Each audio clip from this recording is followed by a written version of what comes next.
great ones, on that kind of level of wit and probity and also that basic charm.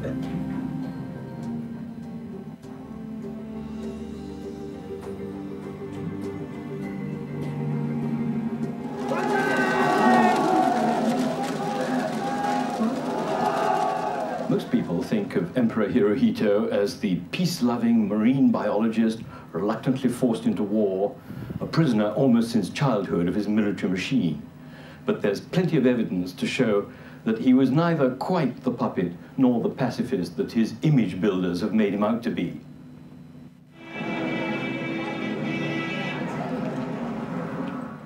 I'd written about Bombay's sexual revolution and wanted to see what Thackeray's Hindu anti-Western impact had been. I knew his thugs had publicly burnt some magazines. Do you have any sexy magazines like Debonair? And Showtime? I think Ed was the platonic ideal of the foreign correspondent. I think he probably slept at night in his rumpled trench coat, which he owned, and waited for the phone call in the middle of the night telling him he had to get dressed and get on a plane for Islamabad immediately. That's what he loved doing. He had a fearlessness of foregoing down the alleyway which led to something else, and that was, you were going and scratching in places where you'd know nobody had really been to before, to find out more information about this character.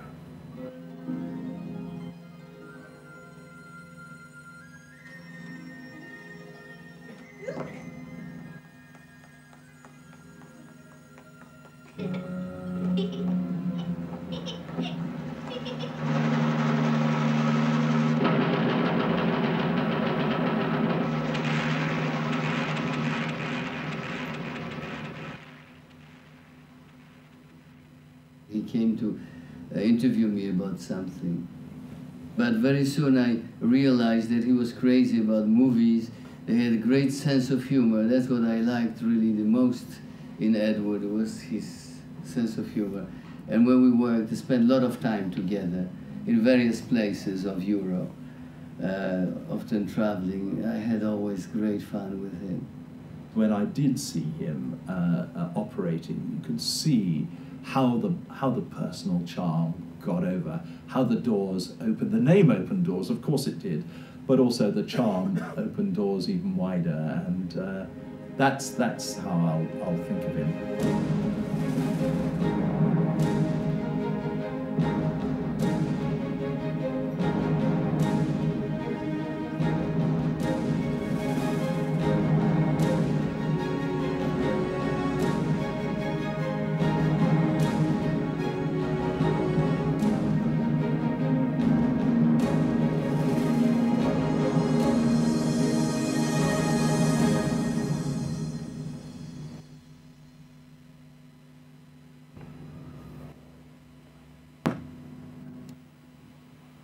Hi, I'm Anthony Geffen, and I'm one of the younger generations who worked with Edward. I worked with him for 15 years from 1988 onwards, both at the BBC and at Atlantic Productions. What is very exciting for me is, of course, I've come to know a lot about Edward's life, is quite how many great speakers we've got here, or who have managed to, for various reasons because they can't be here, managed to give us clips, and we've filmed around the world in the last month. That's very exciting. I think Edward would have given one of his sighs and said really, which is one of his favourite expressions. I'm also delighted that later on we'll announce a new award in Edward's name, which will be given to a young correspondent, which we'll explain about later. But first I'm joined by Richard Mayne, who knew Edward at the very beginning. Could you tell us, you know, this early Behr, the Behr that's up there? This is the Behr that you went to St Paul's school with. Can you tell us about the young Edward? Well, he didn't look like that. All his life, he looked much the same as he did in the latest clips. But he was very small. He blamed his smallness on the diet in one of the houses which he lived in at school, but I don't think it was really fair. But he had a big bike. The bike was bigger than he was. He arrived in dramatic circumstances from the fall of France in 1940 on a coal steamer from Bordeaux, and he arrived very soon after that at school. And he was one of the, there were three of us really, three friends who all spoke French, and we made a little clique of three musketeers, or mousquetaires. And Edward was certainly one of those, and he was always very, very English. He'd been English in Paris. He complained in his book that he stuck out like a sore thumb because he was so English.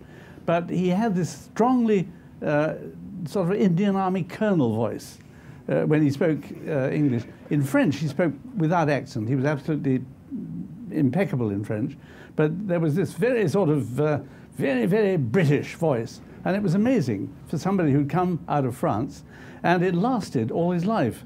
The strange thing was that at the end of his life, when he began to lose his, when he had a stroke, I think it was, and one language became less easy for him. And that language was not his mother tongue, French, but English. He didn't learn to, he couldn't manage French as well as he managed English at the end of his life. And the last book he wrote in English, apart from the book on Hong Kong, which was a book called Une Amérique qui fait peur, was written in French, but it read, curiously to me anyway, like a translation from English. So he was always a French boy in an English school, and very, very enterprising. He was fascinated by the Indian story, by India, and he joined the Garhwali Rifles when he left school. And became, I think, a major of all things, you know, far, far more advanced than any of us were.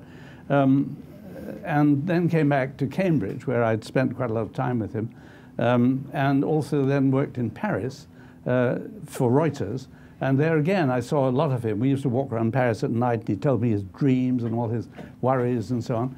And he was very, very much the sort of boy's own paper reporter in those days, because he had wonderful subterfuges for getting into places where he shouldn't be, and finding a lot of humor in situations which most people found rather less funny, like the death of Pétain, for example. But we were, it was a very nice life in those days, very, very irresponsible, and he was always the same bubbling, amusing person with a fund of stories.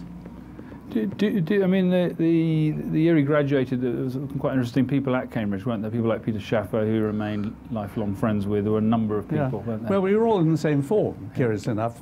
Yeah. Peter Schaffer, Tony Schaffer, two playwrights, Edward, me, and François Duchesne, who was the third member of the Musketeers. And Edward and François and I all went to work for Jean Monnet, the founder of the European Union. It was nepotism at the highest level. And when we couldn't find any more Paulines who were bilingual, and somebody, a colleague of ours, wrote in the staff magazine that St. Paul's has failed to supply more Eurocrats. We didn't all last long together, but we were certainly, for a time, we were all working in the same way and all enjoying ourselves and having great fun as well as everything else. Going to work for the European Coal and Steel Community with Edward as one of my colleagues was like joining a very, very important, very high-powered university where one of the words in the vocabulary was fun. He was also, I have to say, very perceptive. I remember later in his career, I think he was working for Newsweek at the time, when the Hitler diaries appeared. And Edward rang me up and said, we'd been offered these Hitler diaries. I said, well, what are they about? He said, well, they seem to be all about Eva Braun. Already my nose was twitching. And he said, well, I think there's something about fishy about this. And I believe that he persuaded Newsweek not to take the Hitler diaries. If only Hugh Trevor Roper had taken Edward's advice, he would have retained his reputation. But no, he was very, very discerning about things like that. And I thought that on his book on Algeria, with a brilliantly unevocative title, The Algerian Problem. That was his first book. It was extremely good as an analysis of the situation then and what happened later. He covered Algeria from Paris, which is the most comfortable way of doing it, but also the most interesting way, because you could get from Paris to anywhere in Algeria, but you stuck in Algiers, you were stuck.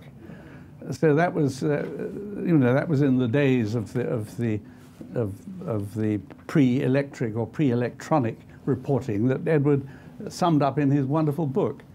I have to make a confession at this point. I have a copy of that book at home in which Edward inscribed and said, "This is your baby because you invented the wonderful title." So I feel quite pleased to have, it was a title of one of the chapters. I said, make it the title of the book. And the English publisher did. But the American publisher had an attack of, I don't know what, the frights or political correctness, and called it brilliantly Bearings. Great title.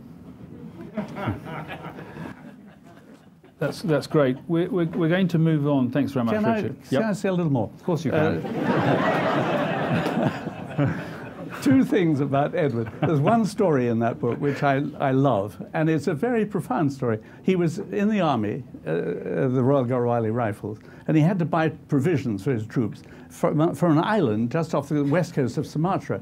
And they were paying in dollars and Japanese yen and God knows what else, but they ran out of money.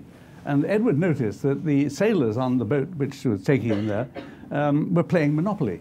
And he said, can I have your Monopoly money? And he went and used the Monopoly money to buy the provisions. A year later, a colleague of his landed on the island, and he found that the Japanese yen, the dollar, and whatever else all had been devalued, except the Monopoly money. And it was a proof that the money supply was the key to non-inflation. It was wonderful. The other story, which is not in the book, I'd checked this the other night. The other story about Edward traveling to Algiers was that he used to fly, and very often there were a lot of Algerians flying with him. And the great disadvantage of flying with Algerians, at least in those days, was that they were all airsick. And Edward was sitting next to one of his Algerian friends, and the man pulled out the sick bag from the seat in front. "What is this for?" Edward explained, "It's a very powerful gree-gree against air sickness." "What do you do with it?" "You blow it up and you put it on your head." And the man did this, and all his compatriots did the same, and nobody was sick.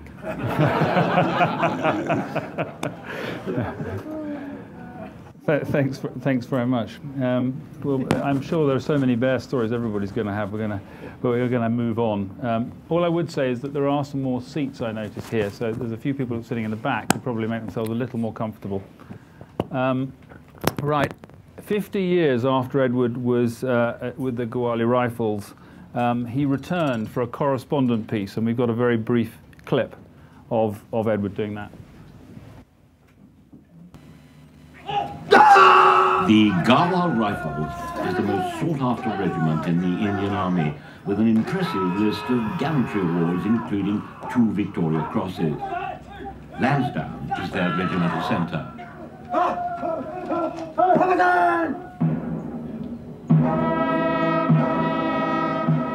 I returned to Lansdowne at the invitation of its commandant to lay a wreath at the Galway's War Memorial and see for myself how the regiment has changed since I served with its 1st Battalion 50 years ago.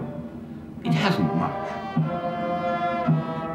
Though no longer royal, the distinctive red shoulder lanyard is still worn, and buildings still bear the names of long-dead British officers. Commands are in Hindi, but the ceremonial rituals remain the same.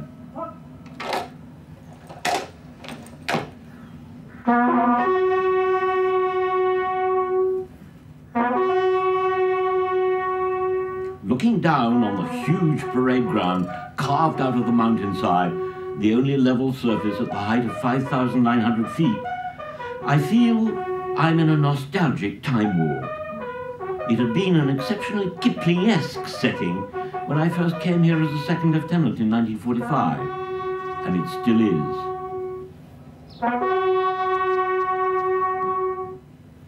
Brigadier AIS Dillon, the commandant, is my guide.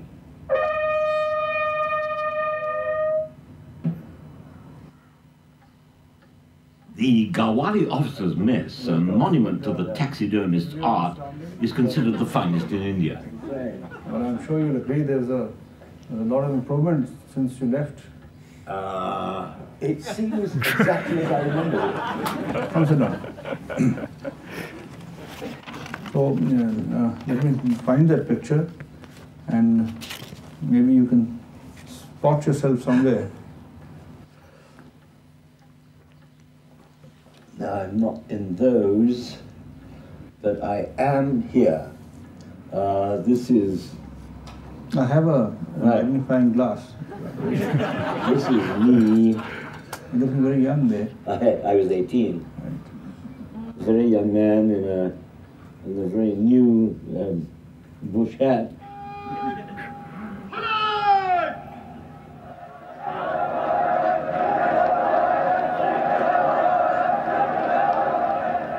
With better incentives in today's market-oriented India, some units face recruiting problems, but not the Garhwal Rifles, where only 1 in 20 applicants is accepted for training.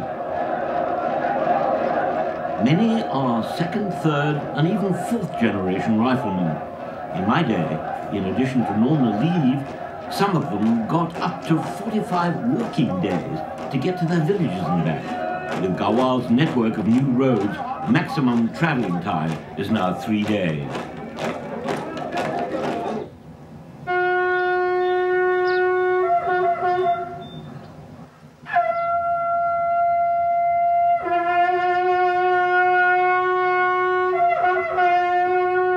In my day, it would have been unthinkable for British officers to take part in Hindu religious rituals.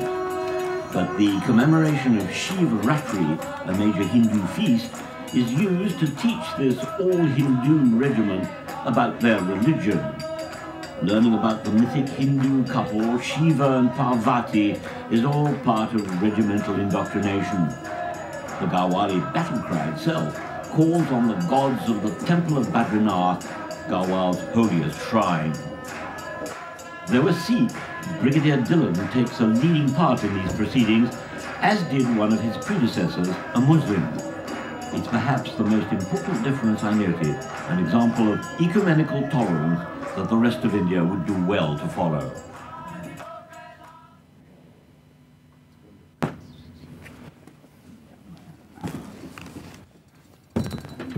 I'm joined by Olivier Todd, who really is one of Edward's oldest friends. He's going to tell us a little bit of the inside track at this stage of Edward's life, because you knew him well.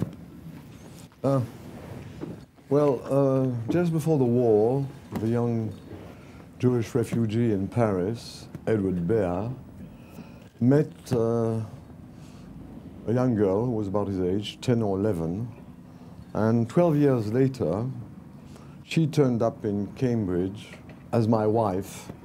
I'd forgotten to warn my tutor, who was somewhat irritated, but Edward was not irritated at all, and he suddenly recognized her. They'd known each other before the war.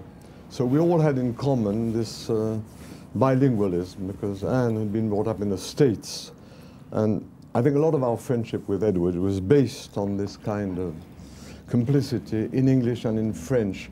We had common quotes. You know, for instance, if we said, up to point, North Copper, you know, the Evelyn War thing, and especially when we said it in French, in front of our French friends who were completely befoxed, or if you translate, I wear the bottom of my trousers rolled, for instance, people in France just don't understand what it means. So I saw him in Cambridge. He was president of the French club, being English, and I was president of the English club, being French. But nevertheless, we got on well. Then we saw a lot of him in Paris when he arrived, really as a journalist to settle after the Monet episode. Actually, he was a cub reporter, and he was persecuted by Harold King, who was the Reuters office boss, who was an incredible man, picked up by de Gaulle to be his porte-parole, de Gaulle doing his press conferences, and Edward loved that, de Gaulle would say, I think Mr. Behr, Mr. King wanted to put a question to me about this, that, and the other. That had been forcefully fed by him. So Edward was, quickly took the line that the Gaullier system was rather peculiar. But at first he was running around on a motorcycle, special obligation to know what Princess Margaret was doing. And he would arrive at our place, 2 rooms in the Place Saint-Sulpice, and immediately ask for an aspirin, immediately. He also came there because a certain number of pretty girls turned up, and he turned up at the right moment. Little by little, he got out of the Reuters business. He was very badly paid at Reuters. It was an honor to be a Reuters correspondent. And he had a room in the Rue Dauphine, which was visited like a museum because it had 2 bidets. Why it had 2 bidets, we never found out.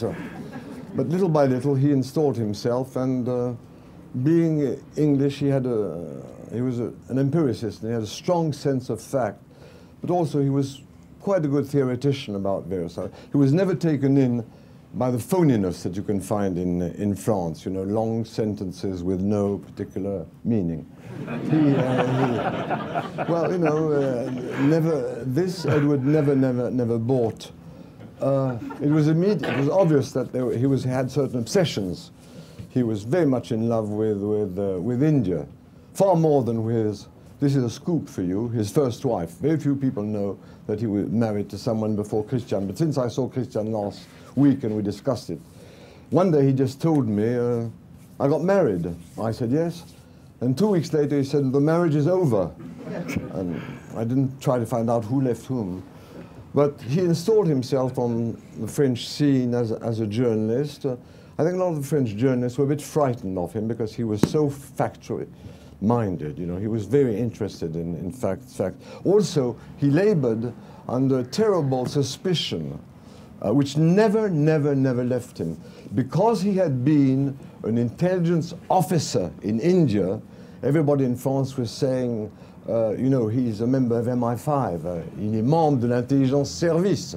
But still, after a while, it passed. Edward, as a journalist, as far as I remember, I became a journalist much after him, and I think he helped me in many ways. I think he was between, just totally skeptical throughout his life, but on the right side of cynicism. Very intelligent, very sensitive, very funny in 2 ways. He managed to be funny in the English way. He was humorous, and also, I think, funny in the French way. He had the l'ironie, and he could use that in both languages. When he wrote French articles, he was very good. In fact, I think he wrote French even better than he spoke it. He was very courageous. Now, a workaholic, unquestionably. He was unhappy. He didn't have a country. He had airports. That's when he was really happy, going off. Very courageous. Courageous in North Africa when he went to see the chaps on the FLN side. The French army was not amused by this.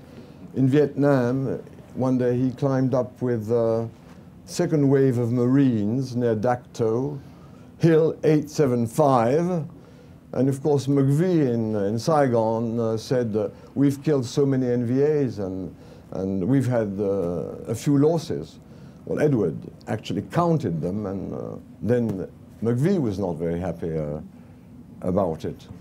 He always managed to be on the French scene, still keeping things at a slight distance. He's one of very few British journalists known on French television because he did a lot of reporting on India for programs like 5 colonnes à la une. And of course, personally, he helped me considerably during my life. For instance, when I went into the French Army, 93rd Infantry Regiment, I took great dislike to the French Army immediately.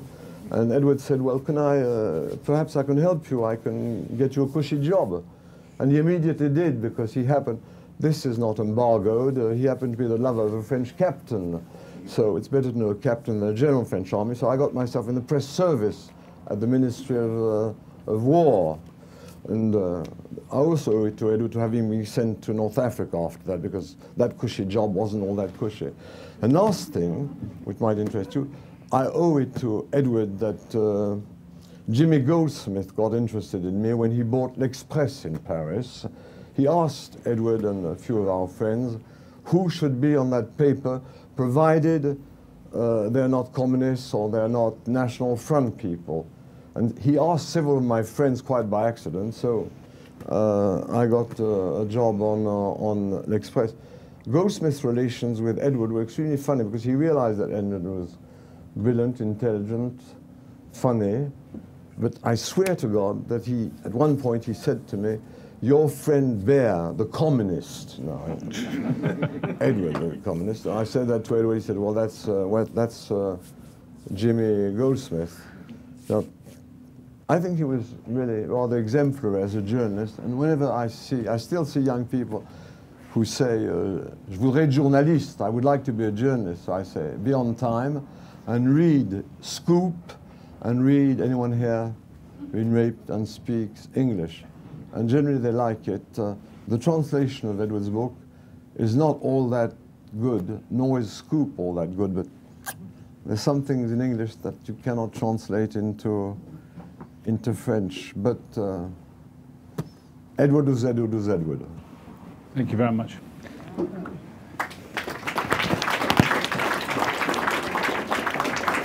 Well, we're going to move swiftly on. Edward, of course, joined Newsweek, and the culmination of the next 10 or so years was summed up in a book which was published in America as Bearings in 1978, and then in 1981 in Britain as Anyone Here Been Raped and Speaks English, which always is a great title, which causes lots of problems. This is a little extract on that, what has become a very famous book.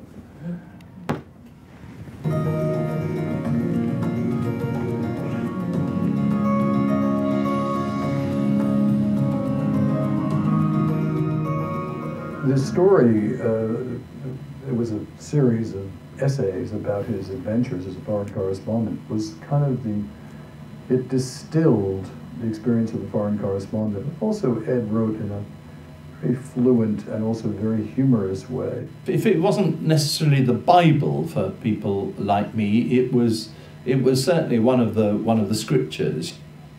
It didn't tell you about this wonderful, high-principled life that we had started. It didn't tell you that we were magnificent and charming and brilliant.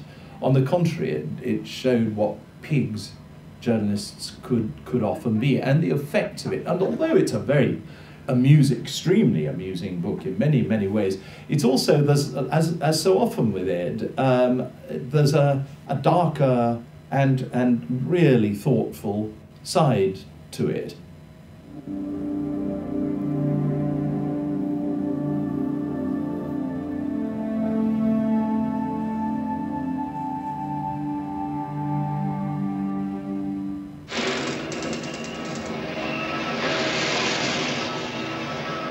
The people that had covered Vietnam and had done it with such distinction as Ed did were the sort of, the pantheon, the sort of gods. And people like me that didn't go there felt ourselves very, very inferior and second-rate not to have had these experiences.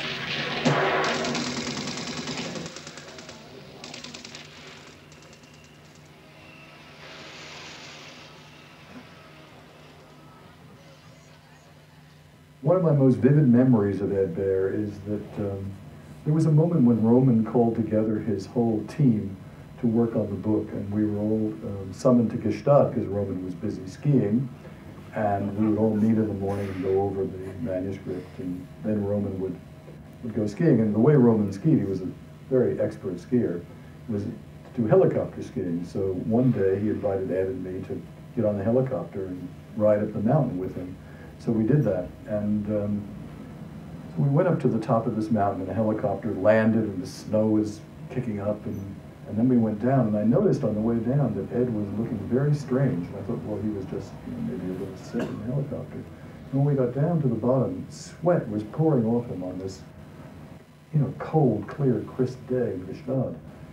And he started talking to me about his experiences in Vietnam and how it all came pouring, because he began to talk about riding these helicopter gunships with American Marines who were stoned out of their mind on crack, whatever, heroin, and had rigged up Rolling Stones music in the helicopter and were just busy machine gunning people from these gunships.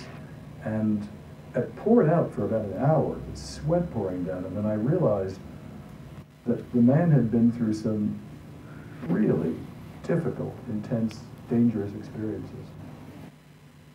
I remember Ed said, it's getting so bad in Northern Ireland, it's getting so dangerous, I think it's as dangerous as Vietnam. And for weeks after that, I kind of parroted, Ed Behr says it's as dangerous. That made us feel a little bit better. We weren't just doing safe and easy things after Vietnam. Actually, I think he was being nice and pleasant to me when he said that, but knowing that I hadn't had this absolutely seminal experience, which I think set all those people apart from people like me.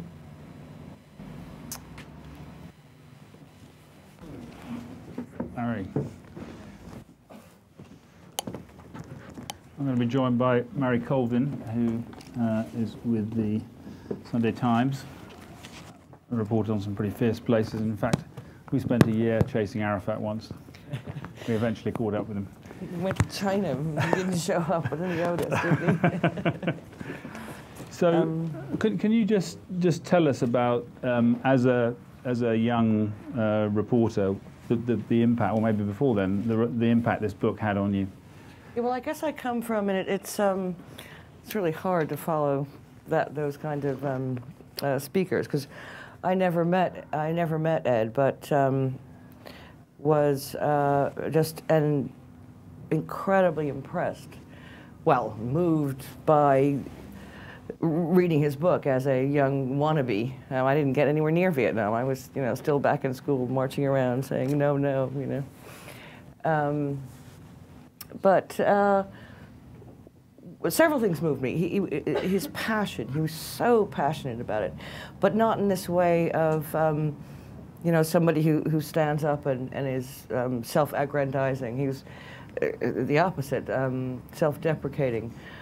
But what comes through, even in the jokes, the madness, is how much he cares. I mean, he writes about why he didn't go into politics. It was folly, greed, and hypocrisy. So why join any political party?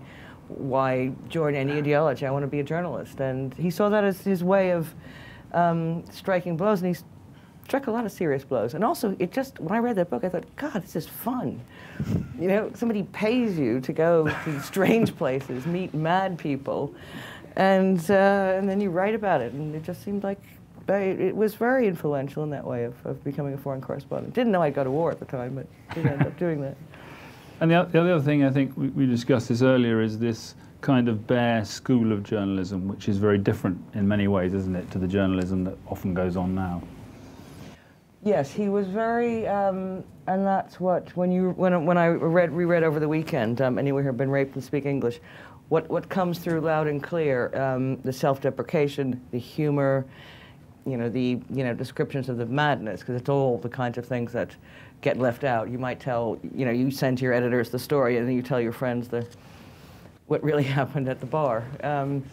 But he really cared. He would go and check stories a million times. He would not listen to any government. In fact, the whole point of part of the book is he's always trying to get in somewhere that he's not allowed in, and it's very old school. And he just had no time for what he would have called, I suppose, navel-gazing pundits. He had no time for that. He just wanted to go there, see what is happening, talk about the people who were there, and report back. And what I really thought, I didn't know Ed, but is that I'd like to read some of his words. Great. Because that's what, if I can find my glasses here, that's what I think really matters. So I thought I'd read well, just a brief bit about the title and his more serious things. And then you've got to hear some of his jokes. So, not jokes, they really happened. Let's go to, this is Congo, 60s, and he's there. He's there, and the Belgian refugees are in an airport where he arrives. And what I like is just absolute attention to detail. The sun was blazing hot outside. This is the title, this is the chapter, Anyone Here Been Raped and Speaks English. The sun was blazing hot outside, and even under the relative shelter of the aircraft hangars, the humidity was intense. Packed resignedly inside, thousands of Belgian civilians, mostly women and children, waited their turn to be airlifted out of the newly independent ex-Belgian Congo, out of Africa into new lives in Belgium. Some had been driven out of remote, upcountry towns by the excesses of the Congolese soldiers and rebels on the rampage. Others had succumbed to the understandable fear. They fled, leaving everything behind save their pathetic bundles. Into the middle of this crowd strode an unmistakably British TV reporter, hey you guys out there, leading his cameramen and sundry technicians like a platoon commander through hostile territory. At intervals, he paused and shouted in a stentorian but genteel BBC voice, "Anyone here been raped and speaks English?" This was, I wish I could go on further, but I also want to read his Vietnam stuff. This is and this is where Ed, you know, he contrasts that just ludicrous scene with, you know, very serious and passionate thoughts. This is my first vision of Congo, that huge land which straddles the center of Africa and was later to be renamed Zaire by President Joseph Mobutu.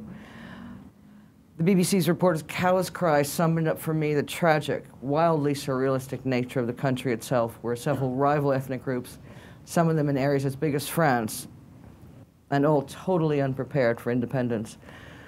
I'd like to go on and read the sort of surreal moments there, but I think the Vietnam stuff is more important, and I'm limited on time.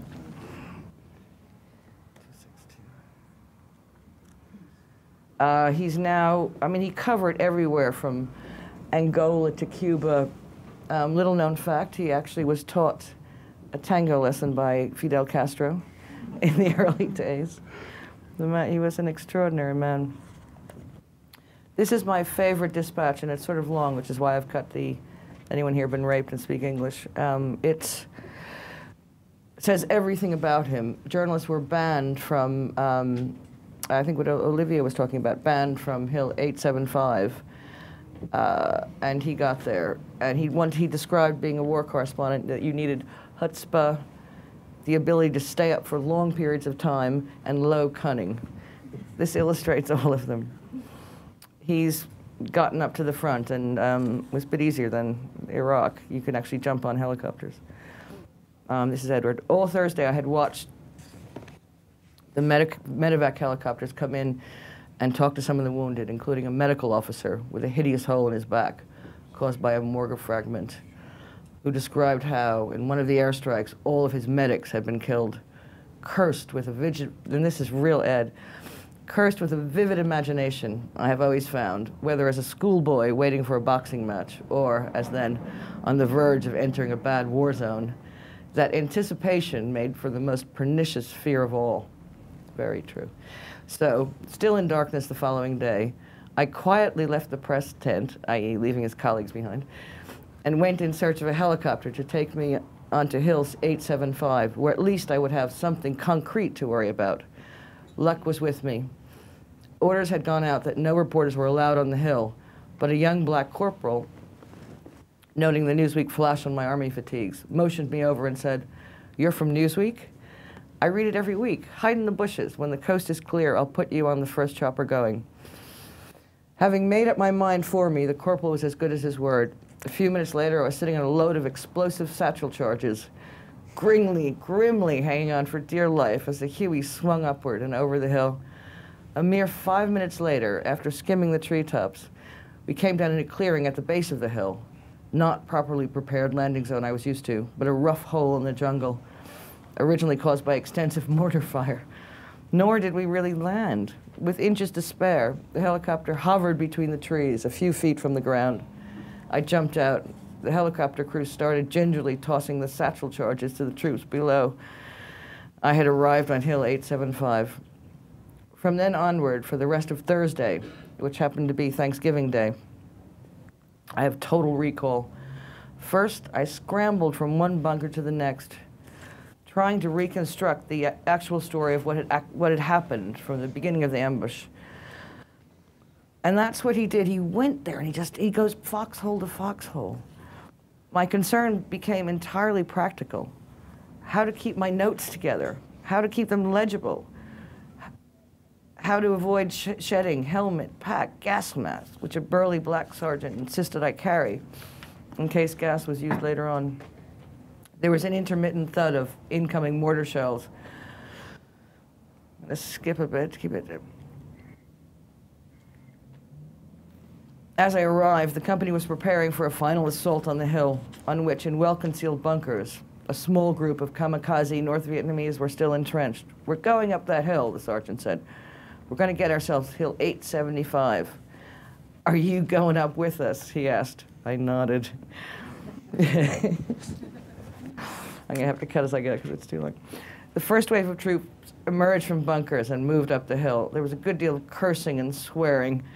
I followed at a distance of about 20 yards, picking out the biggest, burliest trooper I could find. But as the line of troops started moving up the hill, the North Vietnamese, from their relatively safe position a mile away, started bringing down a rain of mortar fire, regardless of the now continuous, deafening airstrikes on all sides of the hill. There was an explosion ahead of me. The man I had chosen to hide behind had been killed. Moving at a slightly different angle up the hill, I picked out another advancing rifleman. He too was killed a few minutes later. I suddenly felt very much alone. And it goes on like that. I mean, it's extraordinary. Then he gets competitive. This is real journalism here. He's managed to survive. Someone gave me, he wants to get on a plane back, helicopter back. Someone gave me a police dog to hold. Its handler had been killed. I turned to another soldier and said, hold this. My instinct was to get off the hill as soon as possible, because as the helicopters began their shuttle back, some of my colleagues started arriving. And I wanted to get my story in time for that week's deadline. But the evacuation of the wounded came first. To help speed things up, I became briefly a stretcher bearer helping carry them. It's that just, I love that combination of the serious and on-the-ground reporting and just this sense of humor. Okay, shall I just do a few that were we're going to bring jokes. You back for the last one. Oh, you've got a joke. Okay, we'll let you have a joke. I've got to do a joke. You've got to do a joke. You have to have a joke. Well, there's just so many. I had to cut it down. But this is when even Edward Behr thought American journalists went too far in their desire to check the facts. Admiral Tom Brady, whose anguish, this is Algeria, anguishes at the excesses and brutalities we're compelled to write about in Algeria, had a almost caricatural concern for minor facts. One weekend, FLN terrorists blow up a popular jazz club. 16 Europeans are killed, 150 more injured. Tom, the New York Times guy, and Ed get there an hour later. And he says, describes the scene. Many teenage girls there had their legs blown off. This is a joke. All that was left of the orchestra were bits of bodies, including, I remember, some outsized black shoes with feet in them. The walls were splashed with fast congealing blood. Brady took one look at the Rorschach-like stains, turned to a gendarme, and said in his fluent but strongly accented French, "Is that blood?" "It's not red wine, monsieur," said the gendarme gravely, at which, incredibly, Brady touched the spot, looked at his blood-stained finger, and licked it. It's New York Times fact-checking. Thanks, Marie. Thanks very much. There are two very brief notes from friends who couldn't make it here tonight. The first one is actually quite controversial. Paul Theroux continues his argument with V.S. Naipaul in his tribute.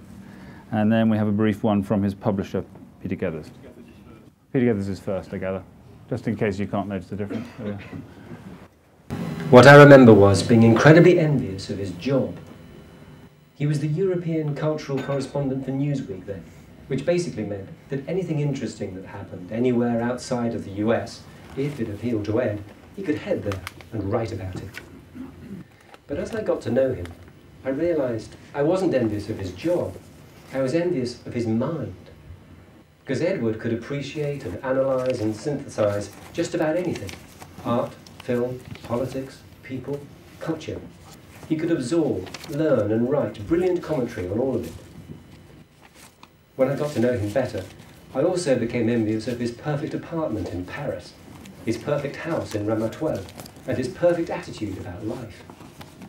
He was not only wonderfully interesting, he was fun. I miss him, and I'll continue missing him for a long time.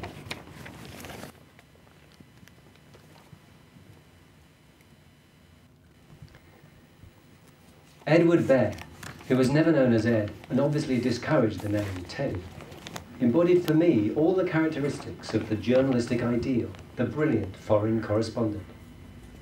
He was culturally ambiguous and polylingual in an attractive way. He seemed to have no private life. He had a capacity for instant friendship. He had no attitude. He loved to eat and drink. He'd been everywhere, and yet was still curious about the world. He had a stomach for getting a story, which is a way of saying he had guts. He wrote well, and never made a fuss about doing the writing. I can't remember when we first met. It was around the late 70s or early 80s. I think he was editor of the European edition of Newsweek, but that was no boast for him.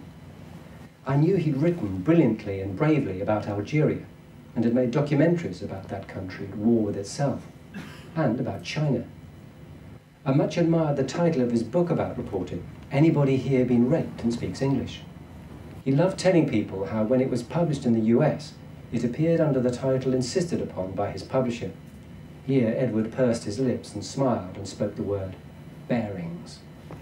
He never seemed to be home. I heard that he had a home, but I never saw it, never met his wife. Did he have a family? If he had children, I knew nothing about them. For most people, this means you're not much of a friend, but he was a journalist, either on his way to a story or on his way back. As part French, he was clear-sighted about the French. As English educated, he could be equally satirical about the English. And because of his mixed ancestry, he belonged nowhere, considered himself welcome everywhere, and was a natural traveller. For a while, he was a promoter of V.S. Naipaul. He put him on the cover of Newsweek and continued to write about him. But as with all promoters and patrons of Naipaul, he became disenchanted with the man and ultimately kept his distance. He didn't disparage Naipaul. He found Naipaul ridiculous, vain, mean, and narrow-minded. And he laughed, because these were the traits that Edward Behr didn't have. He was self-mocking, generous, and open-hearted. He had a wonderful laugh. He was an appreciator, always fun to be with. His method as a journalist was to be congenial, not confrontational. To take trouble, to go deeper. He had patience and charm. When he ghostwrote the Roman Polanski memoir, this method worked so well that Polanski went into lubricious and elaborate sexual detail about his encounter with a teenager in the hot tub. So much so that Edward had to cut out some of the more enthusiastic anatomizing. After that, he wrote about Maurice Chevalier, Nicolae Ceausescu of Romania, Puyi, the last emperor of China, and Hirohito, an unlovable constellation of Lulus. Power, I guess, was the unifying theme, and also the man hidden within. Edward is seldom mentioned as having co-written the screenplay for the film made from my novel Half Moon Street. Screenwriting wasn't one of his gifts, but he'd try anything. I recall his asking how long it had taken me to write the novel, and when I said 6 weeks, he sighed, the Edward Behr Gallic sigh, which for him was a sound of praise. We visited the Wimbledon dock track, looking for background on that film. Another happy night. Edward with his close-cropped hair and glasses and scarf, looking, as he always seemed to me, like a cheerier Bertolt Brecht. Even after his first stroke, he discovered a way to write and respond. He sent me funny postcards. He was someone who was full of life. That was the pleasure of being with him, his sense of life. That was what made it such a pleasure to be in his company or to read him, his love of life. It's awful to think of him as dead. The great whispered Edward Behr story was that his real father was Leon Trotsky. I often meant to ask him if this was true, but it was such a good story, I didn't want any further clarification. Some stories work better as whispers.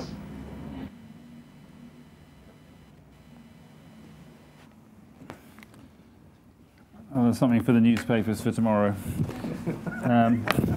Could we have Jonathan Randal? Yeah, formerly with the Washington Post, another great friend of Edward's.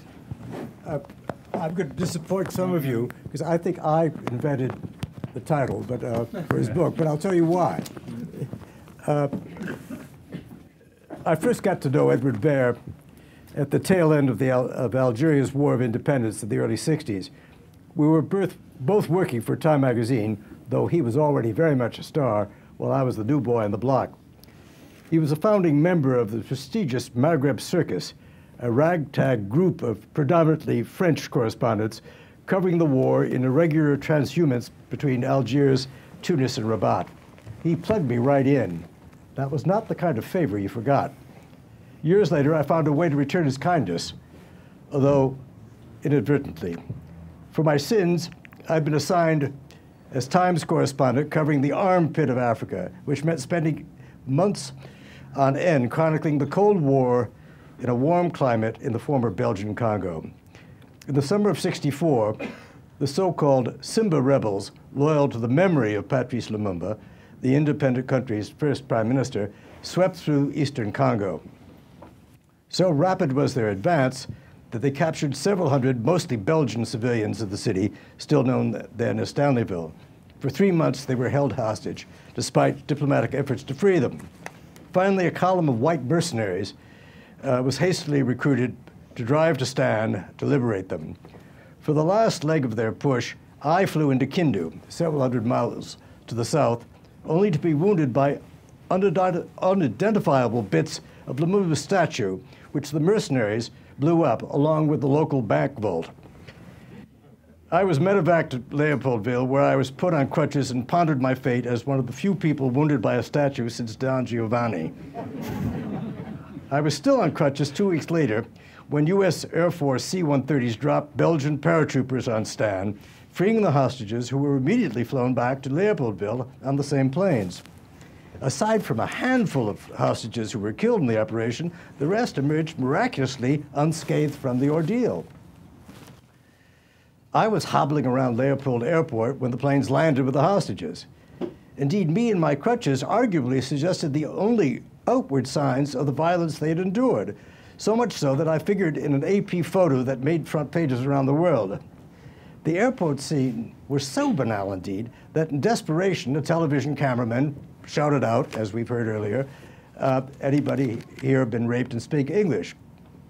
That was not a soundbite that was lost on Edward. Just a brief notebook, a brief footnote. By an odd stroke of fate, we've shared the same New York book editor. In an early instance of political correctness, she banned Edward's choice of title, insisting that his American edition be called Bearings. It bombed, but the book caused entire forests to be felled when all other editions reverted to the original title. I had wanted to call my book on the political suicide of the Lebanese Christians, Wayward Christian Soldiers. The editor nixed my choice. John le Carré came to my rescue in the bar of the Commodore Hotel in Beirut, suggesting going all the way.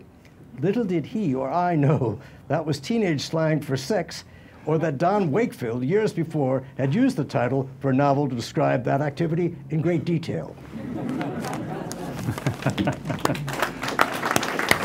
By the way, just one final remark. I hope somebody's going to speak about Ed's culinary gifts, because he was a great cook. He will be, yeah, definitely. Thanks very much, Jonathan. Edward also became a cultural editor, and that meant covering and writing about a number of films and musicals that became big hits. In fact, he was behind the critical success, I think, used to be in Leicester Square, a big sign with Les Mis under it, so giving one of Edward's quotes. And it didn't actually open that well, so Edward certainly helped that. But he then wrote the book that tied in with it. Anyway, here is a very quick clip of that period.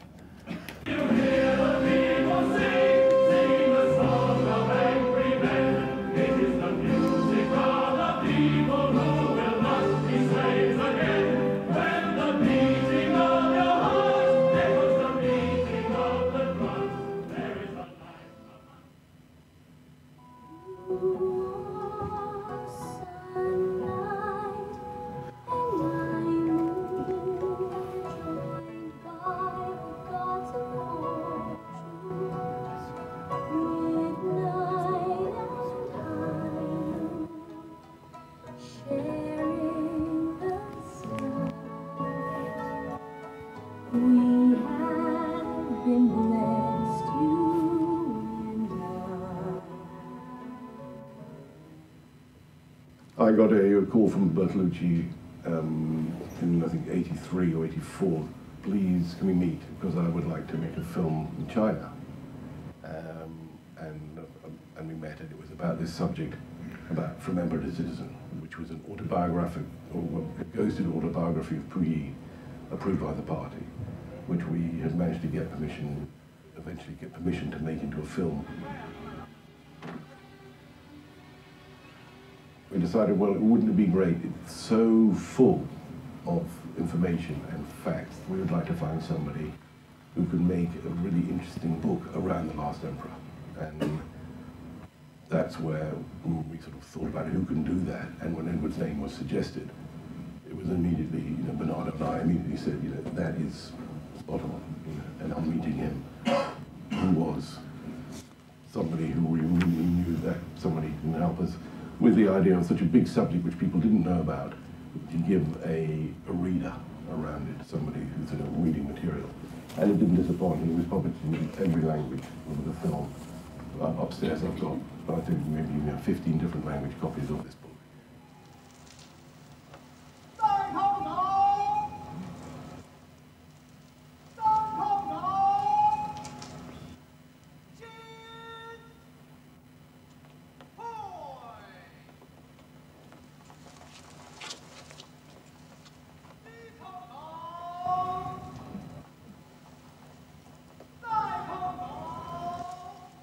During the filming of The Last Emperor, I had very enjoyable visits from Edward.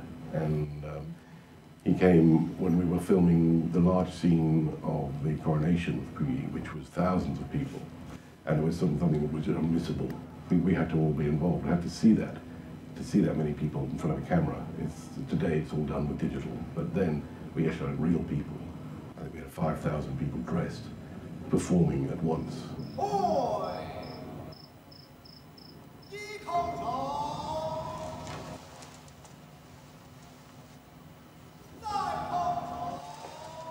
Thankfully, and unusually, the book was received very, very well independently of the film. So the book, when the book came out, it was received and reviewed and taken as something in its own right, rather than some sort of film tie-in, which was exactly what we wanted. So we wanted to have a book that was rich enough and wasn't drawing on the movie, it was drawing on other things that were around the same subject. So the book absolutely fitted the bill, and it won awards, and it was appreciated very much, and there was an incredible tour on the book itself, which then complemented the film. So somehow the quality of the book managed to make it into something which would work on its own, yet it was complementary.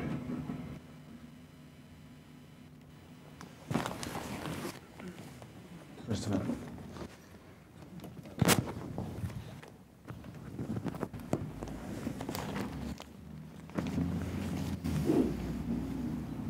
Hi, Christopher, maybe you could just tell us briefly where you worked with Edward and how you fitted in.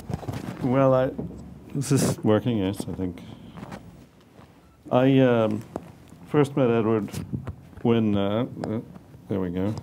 I first met Edward, I think the first time I visited the Paris office of Newsweek when I was still at the Washington Post in 1985. And there were 5 full-time correspondents for Newsweek in the Paris office in those days. But Edward had the best job of all because he was doing this cultural gig. and really seemed to be able to do anything he wanted. And I thought, that's really good. He also had a particularly beautiful secretary, but maybe that's a different subject. What can you describe, because obviously we've seen a little bit about the correspondent, but we don't really know the Behr yet in this story anyway, that covers these, there's another side, the cultural side. Well, I think the thing that was great about Edward, and you see it reflected in everything that's been said tonight, is just that he was incredibly enthusiastic, which is probably the most important thing for any reporter. You can get enthusiastic about anything that you're assigned to do, but also you get enthusiastic about anything you see and you say, I can make a great story out of that. And he did that again and again and again. And as I would see him over the years, you know, I couldn't believe the way he would put together these packages of movies and books and all the, you know, and one day it would be Hirohito, and the next day it would be Marie Chevalier, and there was always some little hook that he would find in that. You know, was Marie Chevalier really collaborating? You know, that was the question. Or Prohibition, you know, how did Prohibition happen? And he'd have some hook on that. And it was just wonderful to be around him, because he would be so excited about whatever he was writing and whatever he was reporting. And there was just an endless array of subjts that intrigued him. There must be some funny stories, because you can't be around Edward for very long and not have many of them.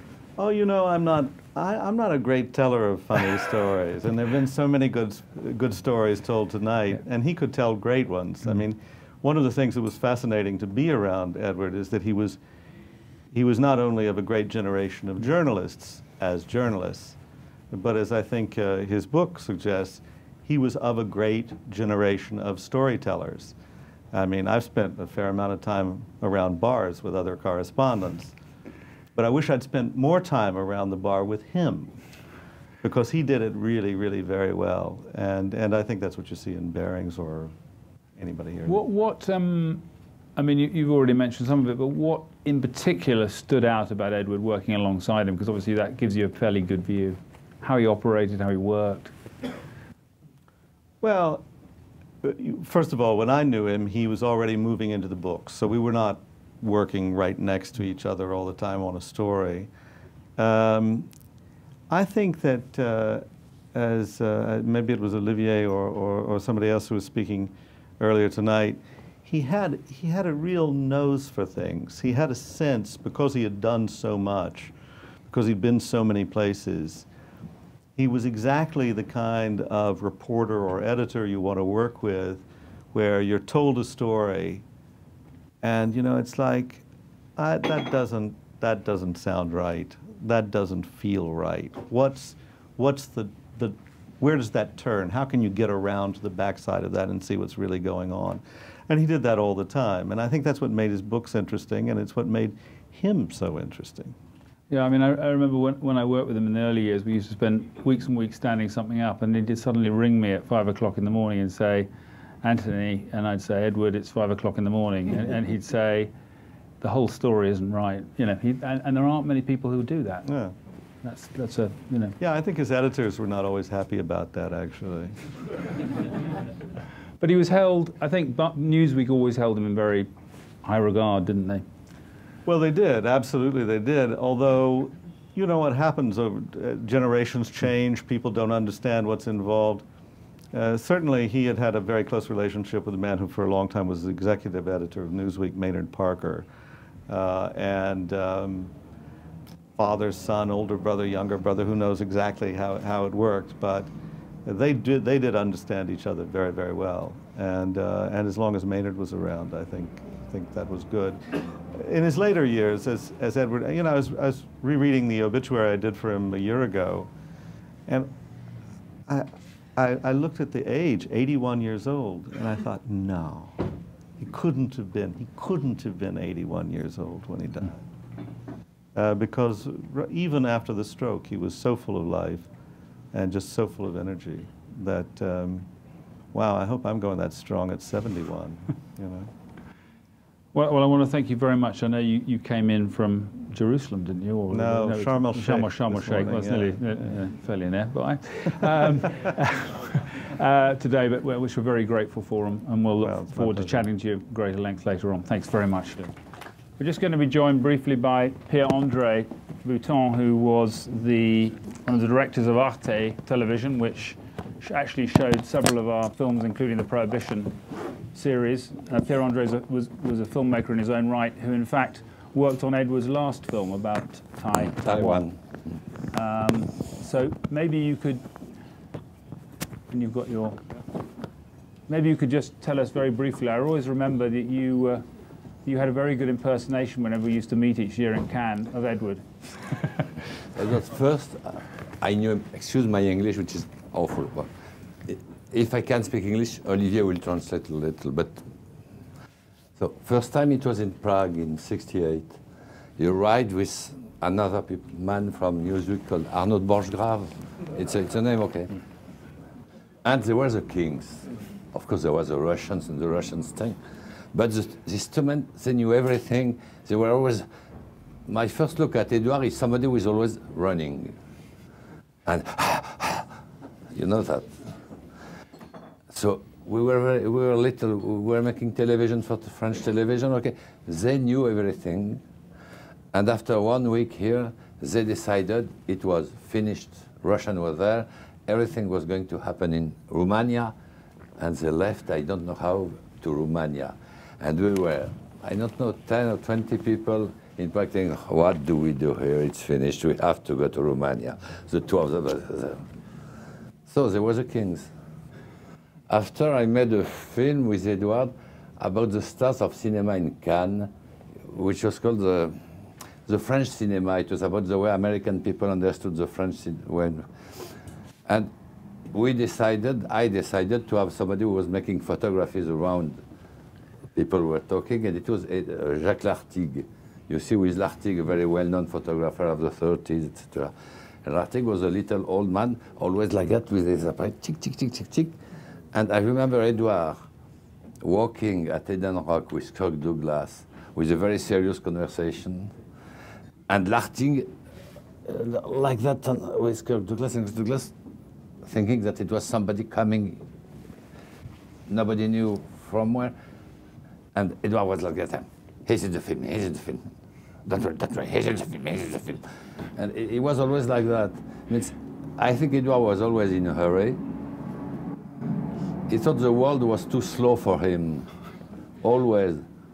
In Taiwan, he was running in front of the crew. He was always 20 meters before them. And the cameraman told me, can you tell him to speak?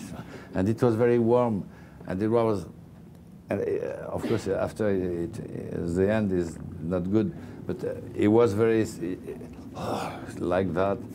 But when he came and interviewed people in Taiwan, and it was film directors, tycoon of industry, etc.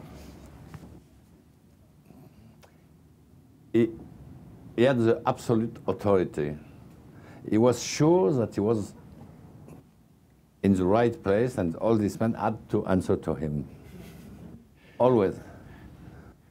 That's very strange. And more important thing, somebody told about that, he was really a wonderful cook, and le curry, you remember, you had that, I suppose. A curry by Edouard was something absolutely wonderful. And in the house at Ramatuelle, it was wonderful to be here with him, even if you were not doing something. And it was the same in Paris, the same in Ramatuelle. The most strange thing is this way to be always in a hurry. And like that, to always. It was always like, because it was too slow for him. He wanted, I don't know what, I asked him once, but I told him, what do you want? It's like that, we cannot run, we cannot, please be quiet. He was unable to be quiet. Absolutely unable, I think. Pierre-André, thank you very much.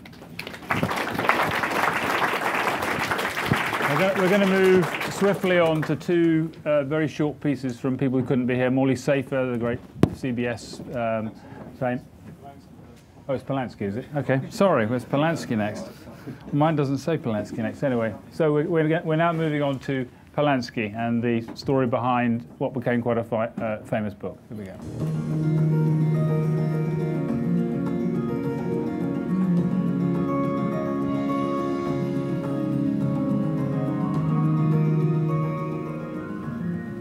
I knew Edward before we started working on this book.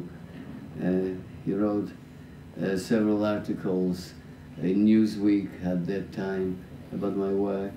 He often came to the set when I was shooting. And at one time we decided, you know, that maybe it's a good time for me to write my biography, and that's how it happened. Ed introduced me to Roman.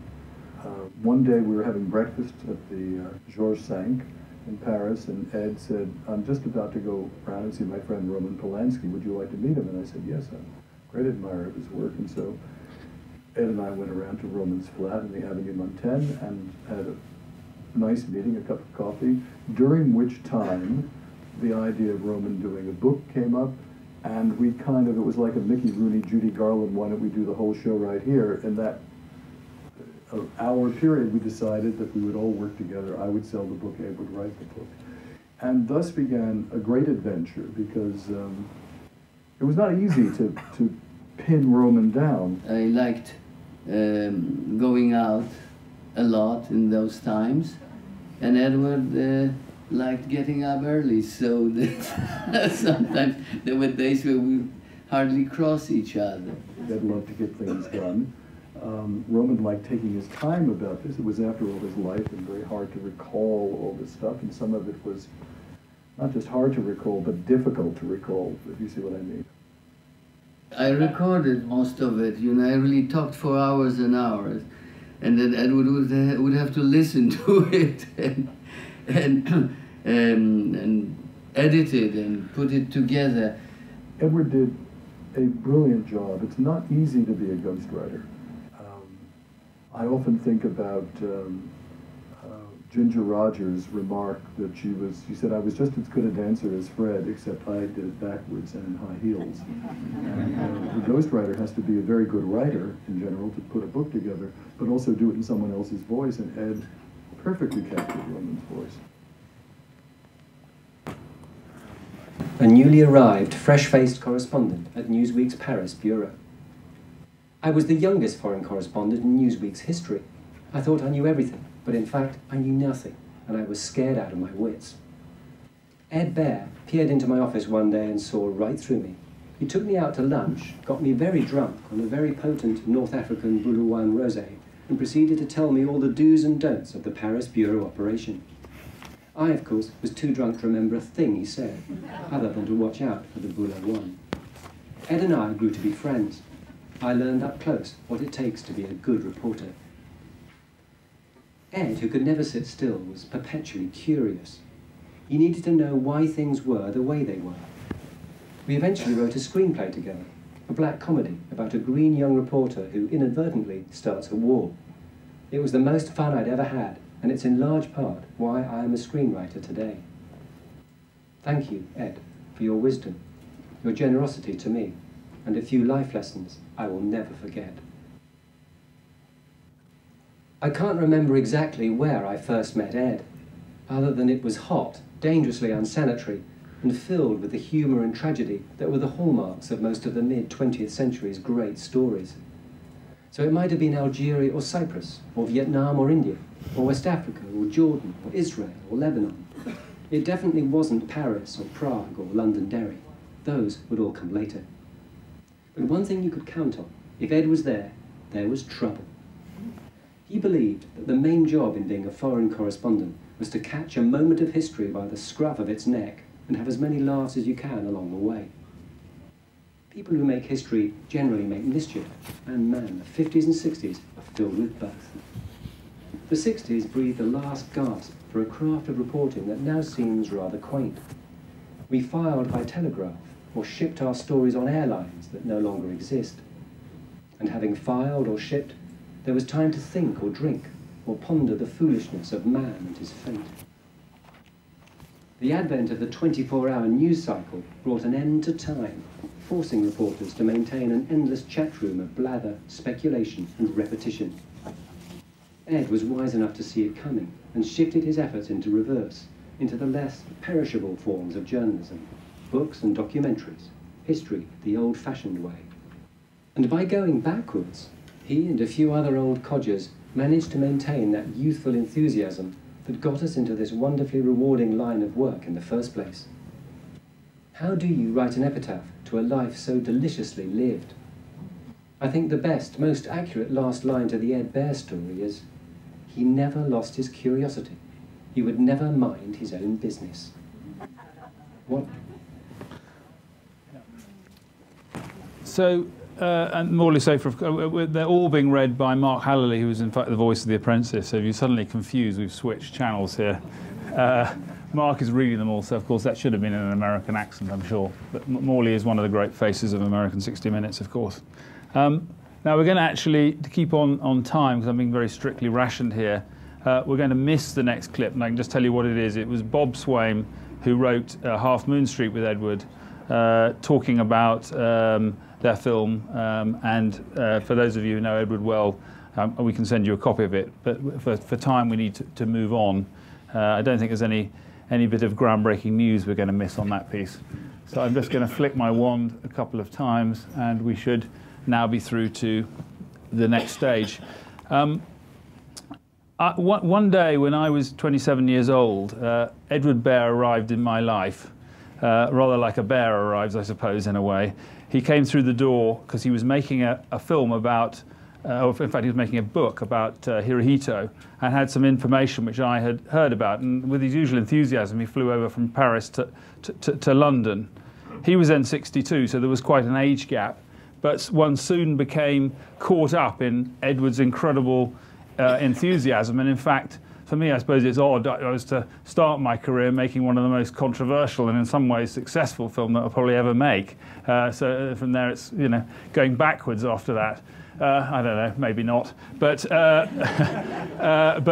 the point is, it involved me in all sorts of things, from being, you know, attacked by the American media with Edward to wondering whether I was going to survive at the BBC. I mean, classic Edward events very quickly that I recall are, we finally got permission and all systems go from the BBC, and we lined up with 300 other journalists to cover Hirohito's last speech that he did on his birthday. And the flag went up, and Behr shot like a bullet, literally a 62-year-old bullet, across, and was way ahead of everybody else, including me, and just literally grabbed the tripod and yanked it right down in front of Hirohito, who was in behind a bulletproof screen. And therefore we had the best position, because as Pierre-Andre said, he was always 20 yards ahead. There was another wonderful time when Edward and I got out to go and interview one of the members of the imperial family at a very expensive tea house, and we miscalculated the directions and got absolutely soaked, so soaked that really we could have taken our clothes off, it wouldn't have made any difference, which probably wouldn't have got us into the tea house. Anyway, so we arrived at the tea house and we went in, and I looked at Edward and he looked at me, and there was this fine princess behind there, and she welcomed us. And for 2 hours we sat with water just dripping down our thing, but it paid off. She gave us the interview, and that helped towards the film. And the other story that I remember is we were being embattled by the American press, because of course this was very controversial for the time, what we were saying. The BBC was saying, "Have you got it right?" And Edward, I gave Edward a curfew of 6 o'clock that he couldn't ring me before, because otherwise really it was hopeless. I never got any sleep. So we were in the Mayflower Hotel, which sadly was knocked down, I think, about a year ago. And I got a brick, actually, to remember this story by, when I bought a brick of the Mayflower. Anyway, so Edward rings me, and I said, "Edward, it's 5 o'clock." And he said, no, you've got to read the New York Times. I said, "The New York Times doesn't come out for another hour." Edward had gone down to the offices and got a copy.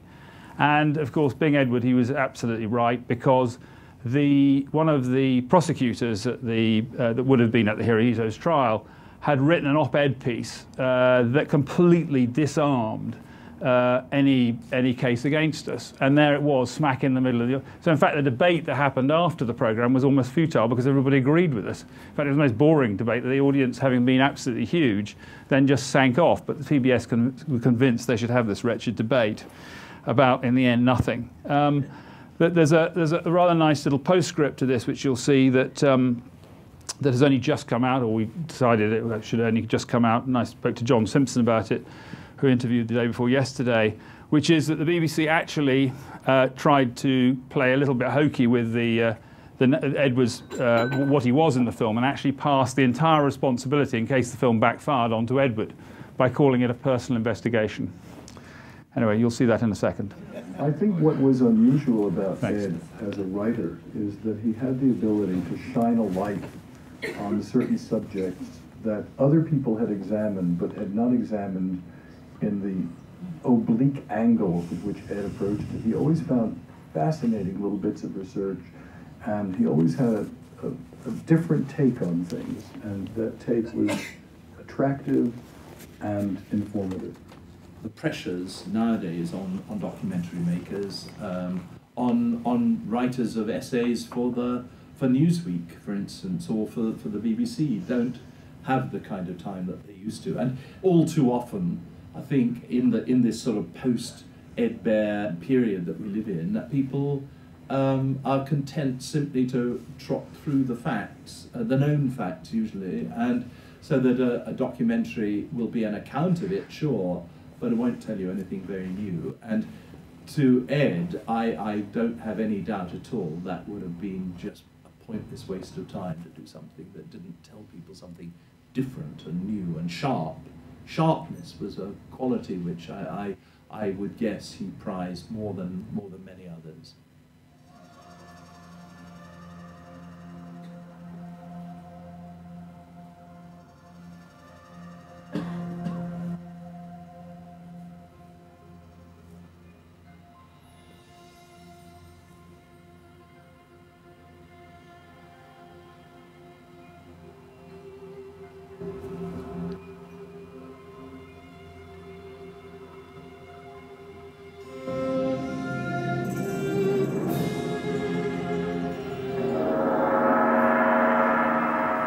Entrust to one man the powers of the President of the United States, the Prime Minister of Great Britain, the Premier of Soviet Russia.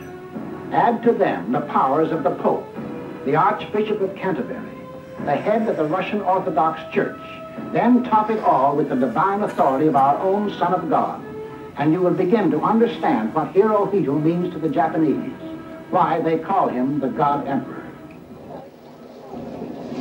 This is how the world once viewed Emperor Hirohito, but 48 years later, opinions have changed.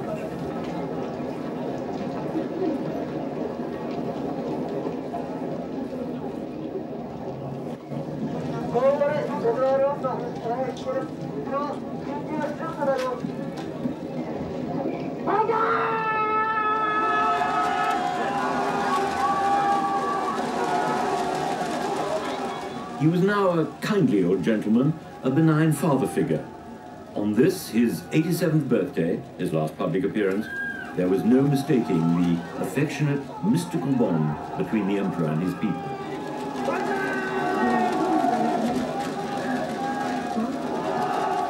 Most people think of Emperor Hirohito as the peace-loving marine biologist reluctantly forced into war, a prisoner almost since childhood of his military machine. But there's plenty of evidence to show that he was neither quite the puppet nor the pacifist that his image builders have made him out to be.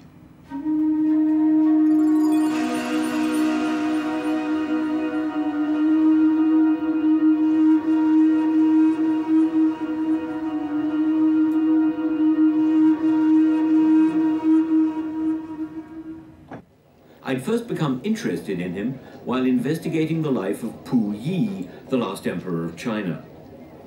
Chameleon-like, Hirohito seemed to assume different personalities at different times. What can you say? I mean, people that don't have the balls to stand up for what they're actually broadcasting. The stupid thing is that, you know, putting in the word personal doesn't actually detract in any sense from the BBC's responsibility for what it's broadcasting. Doesn't mitigate it. If they don't like it, they shouldn't broadcast it. I know that Ed was really upset about that, and I agree with him wholeheartedly. I thought it was shilly-shallying and wetness of a particularly, I thought, a pathetic degree, and you know, but the great thing was it was a big success. People liked it. It made a tremendous impact, and it did have an effect, I think, probably rightly, on Hirohito's reputation. New evidence from a BBC documentary to be shown later this month reveals that Hirohito was intimately involved in Japan's war effort. Controversy continues over Emperor Hirohito's role in World War II. A controversy fueled last night by the screening of a BBC documentary. Well, last night's BBC documentary, Hirohito, Behind the Myth, examined the complex and controversial figure. Just in case anybody didn't see the documentary, I did, and I found it engrossing.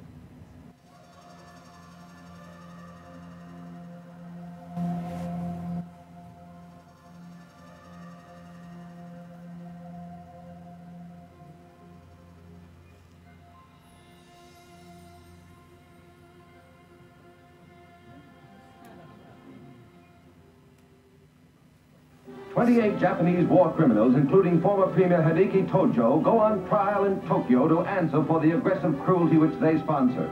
The trial is comparable to that of the Nazi warlords in Nuremberg, and the prisoners are charged with crimes against humanity and peace, and finally with just plain murder. The biggest absentee, of course, was Hirohito himself, or any member of the imperial family. This greatly reduced the tribunal's credibility in the eyes of many of its judges and trial lawyers. Many of Hirohito's top advisors weren't on trial either. Prince Konoye, once his closest friend and 3 times Prime Minister, committed suicide rather than face the court or implicate the emperor. So did General Sugiyama, his chief of staff, and his former aide-de-camp, General Honjo. Only their diaries survived. My feeling is that the emperor should have been tried from the standpoint of a lawyer. That is, if I were trying the case in the United States, that there was evidence enough to proceed to trial against him, and that had he been tried, he would have been convicted, most likely would have been hanged. Towards the end of the trial, there occurred a huge behind-the-scenes crisis when ex-Prime Minister Tojo, one of the principal accused, implicated Emperor Hirohito and almost had him indicted. Under cross-examination, Tojo said no Japanese subject would ever go against His Imperial Majesty's will. This implied that Hirohito could have called off Pearl Harbor and his generals and admirals would have obeyed. It made him out to be fully responsible for the war and shattered the notion that he was a puppet.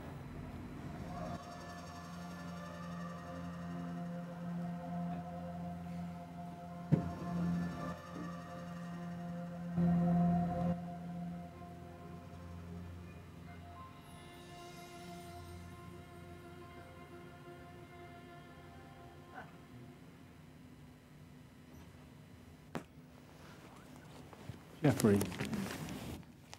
Very, very bold, I have to say, standing alongside Edward, because we were facing everything, and we kept checking our facts, and if we had the facts right, Edward was prepared to stand up for it. So I was going along with him, not knowing any better at the time, but there you go.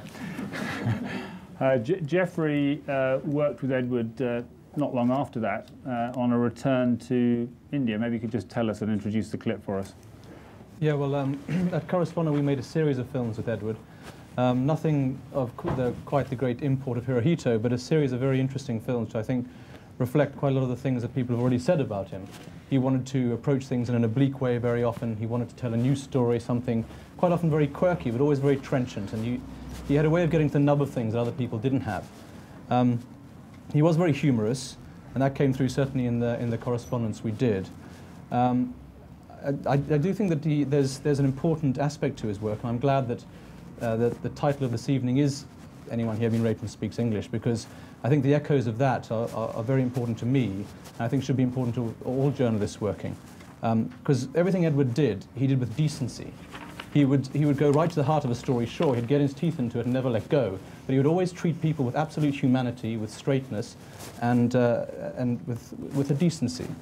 And when I see the footage coming in from Burma or from China, I hope that the reporters who are there have read Edward's book, and I hope that there's no crew going around the rubble of a school in Sichuan saying, anybody here lost a kid and speaks English. So I think that his work and what he brought to journalism, I think, is unique and very important, and goes beyond the incredible individual that he was. That being said, he was a great person to work with, and I'm very privileged that I became his friend after working with him for a while. And the film we're going to see a clip of is about a guy called Bal Thackeray, who was the sort of eminence grise of the state of Maharashtra. He ran this state in India, a state of 160 million people, completely unelected. He'd got there by a mixture of mob rule and thuggery. And it's interesting about Edward because people told us this film couldn't be made because Bal Thackeray refused to talk to the BBC. He hated the BBC because he said they were biased against his version of militant Hindu fundamentalism. He was probably right. But he rejected a lot of approaches from journalists, including old India hands like Mark Tully. But Edward said, no, it's okay, we can swing it. So we flew out to Bombay, we went to see Bal Thackeray, and Mr. Thackeray welcomed us. He was a very good gentleman. He said, yes, Mr. Behr, you've come all this way to see me. The least we can do is have tea, but there will be no interview. I do not talk to the BBC. I said, fine. So Edward sat, chatted with him for a while, 15 minutes, half an hour. We go back to the hotel. A while later, Bal Thackeray's right-hand man comes round and says, I don't know what you did. Mr. Thackeray says Mr. Behr can interview him about anything he wants, for as long as you want, and the cameras can follow him, Mr. Thackeray, everywhere, even into the toilet, if you like. So, and that was Edward's charm, which we've heard a lot about, and he certainly had that in spades. Geoffrey, thanks very much. Bombay was my very first glimpse of India, all of 50 years ago. I was a boy soldier about to join the Indian Army, and I landed here at India Gate at a time when Bombay really was the jewel in the crown. Later, as a reporter, it became my favorite Asian city, tolerant, cosmopolitan, bursting with energy, bustle and hope.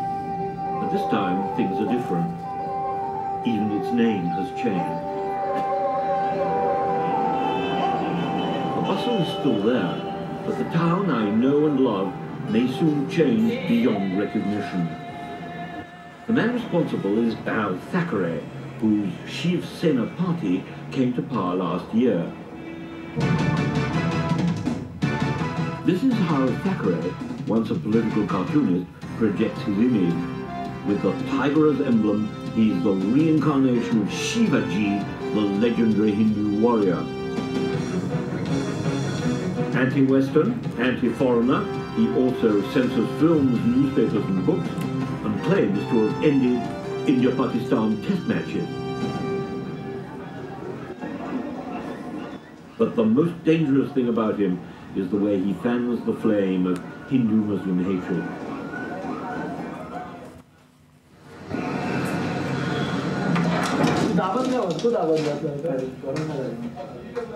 At last I was ushered into the presence of the great man for a rare audience. Though he wore a saffron robe, the color of the gods, he was reassuringly human, even benign. Don't abuse me by calling me a politician. I'm a political cartoonist, but I don't feel like to be a politician, in fact, yes. Because it is better to be a kingmaker than to become a king. By using these techniques of remote control, you are evading conventional responsibility in the political sense of the word. No. The people have voted my government because they put faith in me. Whenever people have some grievances and the complaints and all that, I ring up Minister concerned. And I tell them, look, whatever has appeared, see, and you redress it. So that is a kind of a control we can have. Is it moral power? What is it that what is love. It that you use love to get your way with the politicians in the state? Love, respect, honor. The question by the people. They will not have faith in their own father actually, but they have faith in me as a godfather. Yeah. You must have seen. Probably because you're a great film buff and you know a lot about film. A godfather in good sense. You must have seen Godfather. Good sense. Yes. Yeah. I mean, the famous Marlon Brando line about why didn't you come and see me before? Yeah. Do you tend to say that to people when they come and see you? I often help people to any extent. There are no limits. But the people must feel that pinch, that there is a government, there is a law, there is a rule. You have sometimes, you have got to rule, not cruelly, but mercilessly. Go on to the last couple of clips, but I made a fateful mistake on Christmas Day. I remember what was in 1990, I think it was. I rang Edward at home to wish him Happy Christmas, and then mentioned that the Ceausescus were falling, which we had all seen on the news. And the next day we were off to Romania to make a film, which we spent the next year of our lives in and out of Romania, called The Rise and Fall of the Ceausescus. I mean, many people, I think, thinks film-wise this is probably his most complete film that he worked on, because it's got lots of levels, and the book itself was really outstanding as well.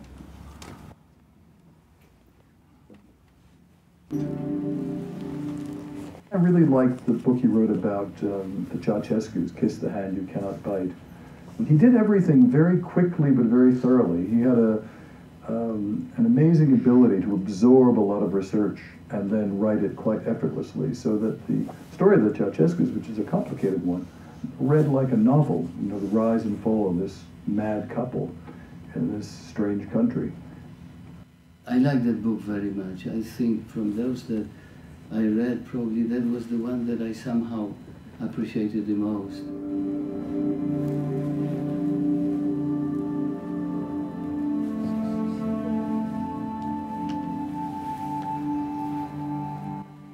I didn't know that he was going to do documentaries, you know.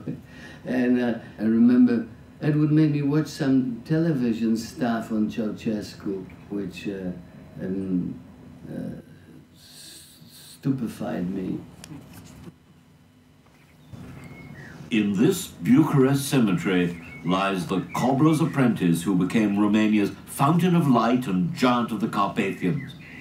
He was a man who once thought his people would worship him forever.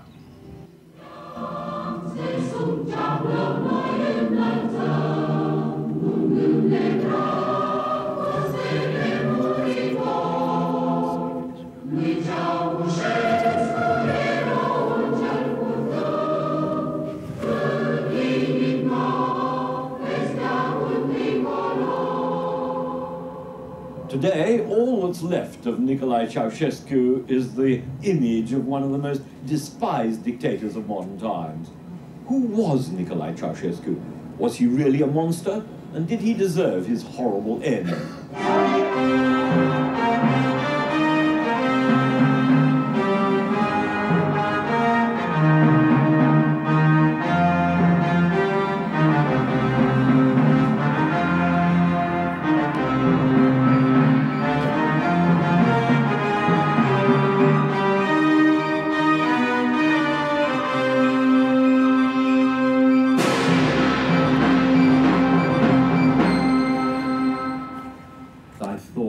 That's an absolutely exemplary piece of work. I mean, that is what a documentary about a revolution in this place and about an appalling old couple like the Ceausescus should have been. I just thought that was magnificent. Raised him right to the topmost level, I think.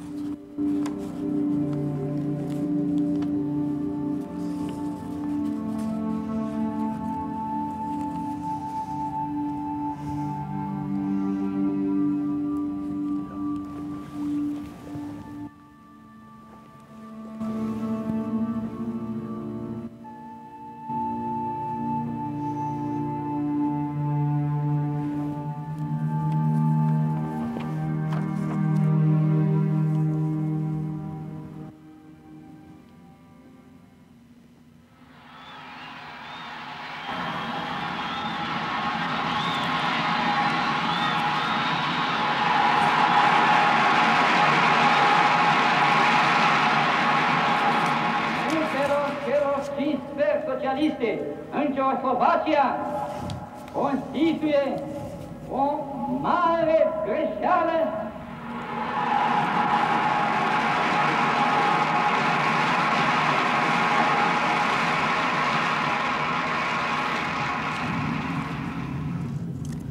As a correspondent in 1968, I had witnessed Ceausescu's extraordinary popularity after his defiance of the Soviet Union had made him a hero to his people and in the West.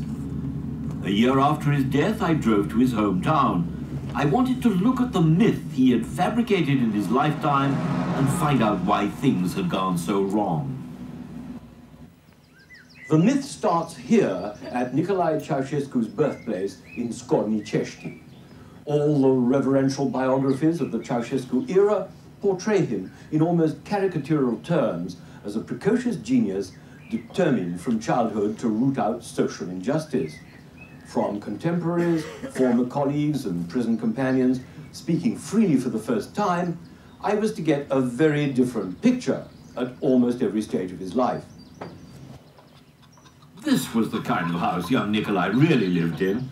It still belongs to his neighbor, Floria Ceausescu. He was at school with his more famous cousin, Nicolae.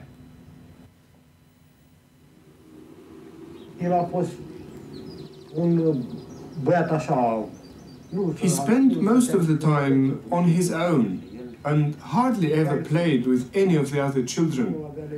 At school, he was not very good and he did not get much of an education anyway. He was rather a secretive, shrewd boy, with a hidden soul. Unable to vent their rage on Ceausescu himself at the time of his death, a Scorni Cești mob marched on the cemetery, desecrating the tomb of his father Andruța. This patriarch, father of 13 children, Nicolae was the third, was now revealed to have been the village drunk, his wife the saintly victim of his violent outbursts. He called two of his sons Nicolae because at the time of their birth he had been too intoxicated to think of another name.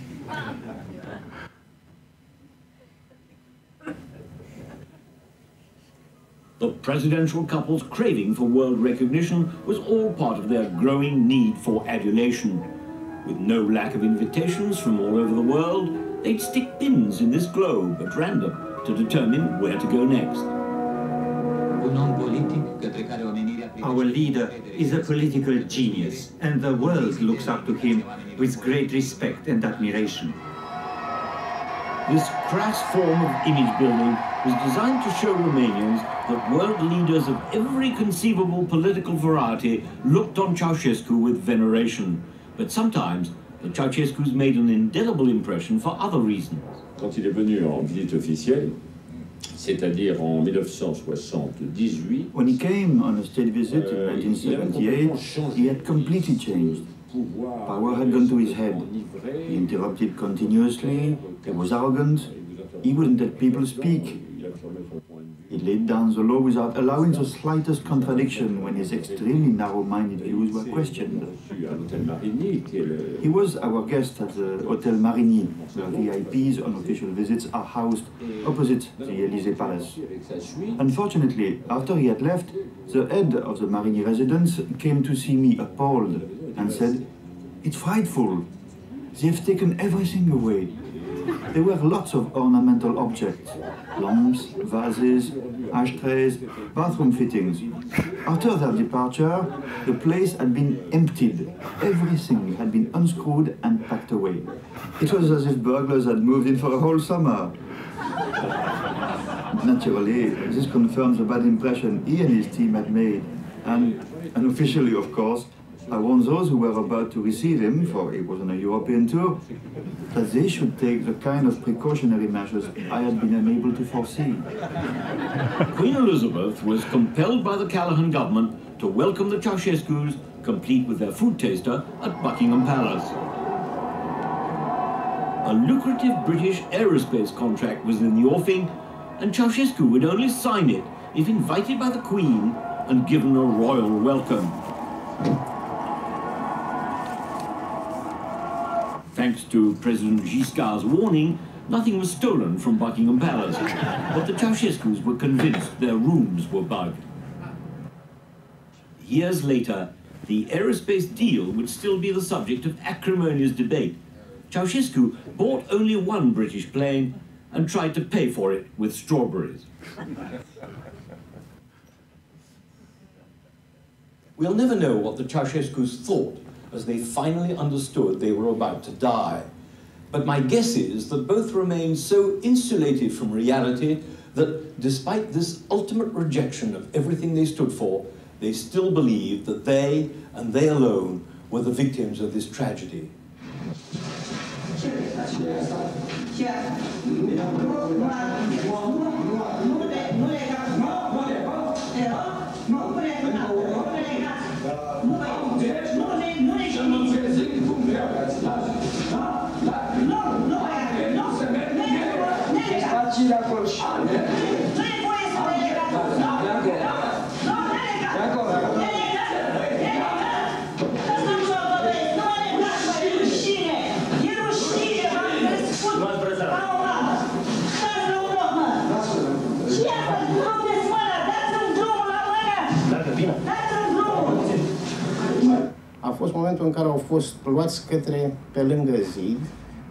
I think they only realized they were going to die when the soldiers led them out of the building, round this corner and into the courtyard.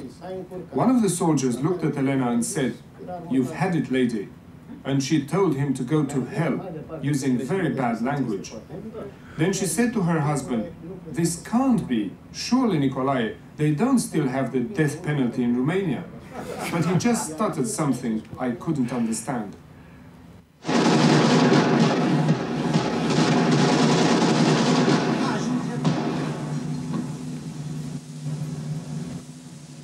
Nu mai trage nimeni.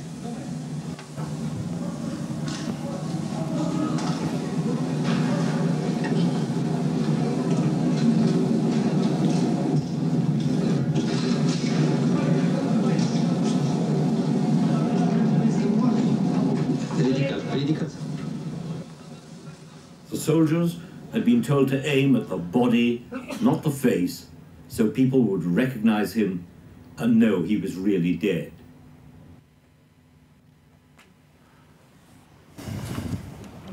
A very powerful film to work on with Edward, and in fact we were the first to get a lot of that, and in fact the first to get that footage. I think it cost us $2,000 and 5 cartons of cigarette packets, but it's still pretty shocking, I have to say, even today. And we're, in fact, I'm still the only possessor of the complete copy of that execution, which is rather odd. I hope I haven't lost it somewhere. Basically, we're just winding up now. There's one tiny clip just to close it out, but and it's very difficult for me because I was just a friend for, in a way, a short period of time, and a lot of people here you can talk to afterwards who knew Edward a lot better. But Edward, had a brilliant antennae, huge determination, great wit. He was a very generous collaborator. In many ways, he never grew up. He could throw major tantrums at times, like we all can, but he could throw some early major ones. And he got very obsessed by a story. Sometimes to a degree of selfishness, which we all suffer from. I remember one day Christian, in the last months of his life, rang me, in fact it must have been about a year before he died, rang me and said that Edward had disappeared and been discovered, this is after he was ill, had been he disappeared with a house with a suitcase, had been picked up by a taxi and had no passport, and had asked the taxi driver to take him to Delhi. Edward was always out there and moving on, I think, for all of us. I always swore I'd be at the funeral, but the one place I couldn't get back from, I ended up climbing, and I rang Edward to see how he was before I left, and he seemed very well. And I was climbing and making a film on Everest, and at 26,000 feet when he died. And I was very sad, like a lot of people. And then after a day or so, I just suddenly realized that I could hear Edward saying, "Just get on with it, mate, get on up the mountain." Edward was pretty unsentimental in that way. He was, he was the ultimate scoop. But I think what's great is that he's passed on that knowledge he had to the next generation, and that's what I think. Hopefully, he should be very, very pleased with in his life. In honour of Edward, a group of us have decided to set up an award, which you can see here, which isn't yet made, but it was created by a wonderful 3D artist to give an idea of what it might look like. Which would be presented, and we've talked to quite a lot of organisations, would be presented each year to an outstanding journalist, a foreign correspondent, under the age of 35 in either the territories Edward worked in, either Britain, France or America. Can't be all at the same time, I'm sure. And there is a very distinguished, am I right if the next slide is, yeah, there's a very distinguished panel for the first year who will represent that prize. And to me, that's the great thing, because Edward was always incredibly generous and was always great about passing on knowledge and information. And I hope this award goes from year to year and will pass from year to year, and people will remember him. And in a minute, you'll see in the last clip, John Simpson just talking about it, and also Edward's wife, I did a brief interview with a couple of days ago. I would like to thank very much all the speakers who have come a long way. It's fantastic to be in the same room with people that many of whom I haven't met, all of whom we've heard about each other, and to hear the anecdotes, many of which I hadn't heard about at all. I'd like to thank Mariam Darbo, whose original idea this was to hold an evening in honour of Edward, and so I hope we've managed to achieve what she had set out for. The Frontline Club for hosting it. What a perfect place. Edward would have loved this place, and you never would have got him out of here. I want to thank James Taylor. There's been an awful lot of work that we've almost made a film, nearly 40 minutes of new material shot in the last month around the world and edited together. So James Taylor has done a fantastic, tireless job with a full team of Atlantic. I can't tell you how difficult it is when I suddenly say, go and find a clip of The Correspondent, or go and find a clip, you know. They found the stills, they found the photographs, and this whole event tonight is being recorded and will be sent to Christiane Behr, who along with George Behr, Edward's surviving brother, who unfortunately couldn't get up the stairs because you can't get up the stairs very easily if you're in a wheelchair, will be receiving it as well. So there'll be more, obviously, at a later date on the award as well. I think I've thanked everybody. The music was from many of Edward's films, as it will be at the end. We're going to complete after this clip, but we will be around for questions. I myself feel incredibly honoured to have been here for what I believe is one of the most distinguished correspondents, and I hope you feel that way too.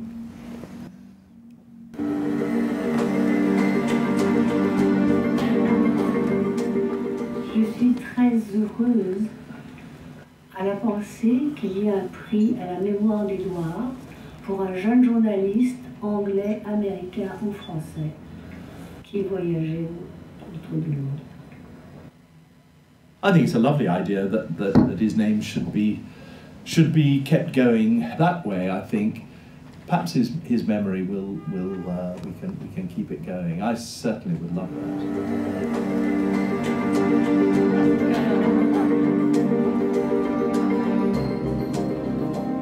Il était curieux, et il adorait l'actualité, et il aimait voyager, et il était très brillant, et il aimait les autres. Il aimait les connaître, il aimait les rencontrer, et il aimait écrire. All in all, when I think about my relationship with Edward, it was very rewarding, and I'll miss him a lot, and I miss him, and he was somebody who really enriched, and a great guy. He shined a light on certain things. He had a way of getting around behind the historical set that we are all given, and finding new and interesting things and expressing them in a very vivid way. What I appreciated the most in Edward was his humor. I'll remember him sitting in the bar at the corner in Paris, and I went away thinking, that's the kind of person I would love to be. That's the kind of person that I really, really admire. I mean, Ed is one of the great ones.